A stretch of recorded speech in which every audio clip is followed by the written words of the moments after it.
Welcome po ulit sa ating Pinoy Dish Cooking. Ang ating menu for today ay chicken adobo or adobong manok. Typically, adobo is made of pork or chicken or a combination of both. Cook slowly in vinegar, crushed garlic, bay leaves, black peppercorn, and soy sauce. There are numerous variants of adobo recipe in the Philippines, and almost every ingredient can be changed or substituted according to personal preference. Some people would not use bay leaves or laurel, and some would love to make it sweet by adding a little sugar. Some people also, especially in the Bicol region, would love to add coconut milk on it. Sa pagluluto po ng adobo, some would use vinegar and fish sauce instead of vinegar and soy sauce. Ito po yung tinatawag natin na white adobo or adobong puti. Yung size po ng meat, I preferred na hindi po masyado maliit. Kasi pag naluto po ito ay hindi na ay siguradong magsishrink, especially na po yung kung gagamitin natin ay pork meat. Sa pagluluto po ng adobo, mas masarap po sana kung imamarinate natin ng mas matagal. Mas maigi nga po kung ma-marinate natin ng mga more than 4 hours. Mas masarap po yun. Sa Pilipinas po, marami pong klaseng pwedeng i-adobo. Meron pong nag-aadobo ng hipon, adobong pusit, adobong labong, yung bamboo shoots, adobong talong, adobong sitaw, adobong puso ng saging. Pero kung chicken or pork po ang ating lulutuin, kailangan lang po natin bantayan ang apoy ng ating stove. The best po ang result ng adobo natin if we will cook it within low to medium heat.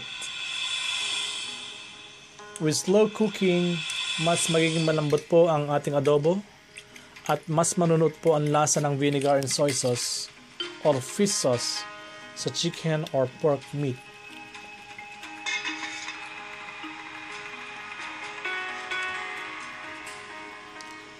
Yung iba pong nagluluto ng adobo, yung ibang version, hindi na po nila pinipirito ang meat. Basta pinapakulan po nila ng matagal hanggang sa lumambot ang karne. Pero gaya ng nasabi ko, kailangan po ay low heat lang po ang gagamitin natin. At kung preferred nyo pong iprito yung luluto nyong adobo, mas masarap pong iserve kaagad pagkahangong sa kawali para malasa po ninyo ang mas masarap na adobo. Kung mahilig po kayo sa sabaw or sauce, pwede rin po nating dagdagan ng sabaw by adding little water.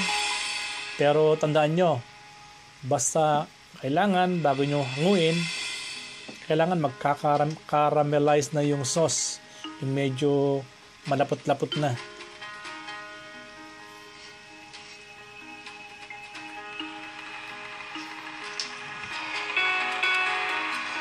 Ito po, pagka napakuluan na natin ng matagal ng adobo at medyo malambot na, i-preheat lang po tayo ng kawaling may mantika. Ipiprito lang po natin ang ating adobo.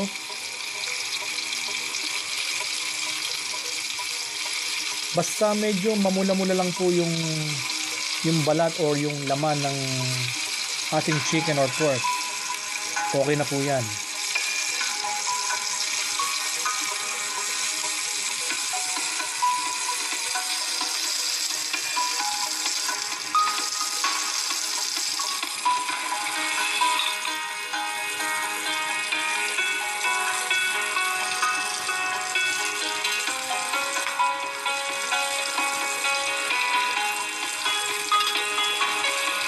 Yan po, pagkatapos natin iprito, tanggalin po natin yung mantika at ibalik po natin yung sauce na kanina ay natira. Pagkalagay po ng sauce, okay na po yan. Pwede na po natin i-serve ang ating adobo. There you go. Ito po ang recipe for today. Ang ating chicken adobo. I hope na nagustuhan niyo po ang aking pagluluto. Maraming salamat po ulit.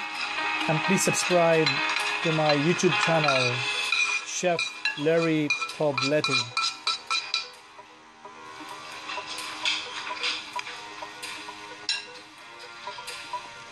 Bon appetit!